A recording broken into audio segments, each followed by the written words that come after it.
Namni carra qabeessi addunyaa kanaa eenyudha? Maaltus ta'eefiitu carra qabeessa kan jedhame? Lammii Kirooshiyaa fi ogeessa muuziqaa kan ta'e Firaanoo Seelaak nama carra qabeessa addunyaa kanaati. Yeroo torbaaf du'a miliquun nama muuxannoo du'a dhokachuu qabu jechuunis ni waamama. Firaanoo Seelaak si'a torbaaf du'arraa hafeera. Walitti bu'iinsa baaburaa kan namni 17 du'eerraa hafeera. Balaa xiyyaaraa kan namni 19 du'eerraas hafeera.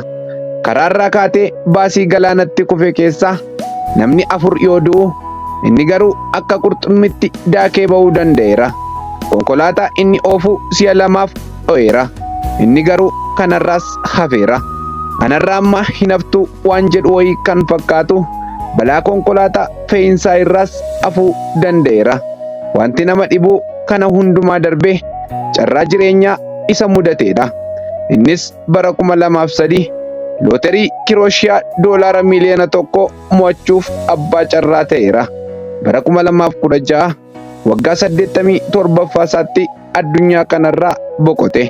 Fira koo rakkinaan gaafa qoramtu eebba keerraa waan hanqattee hin seeni.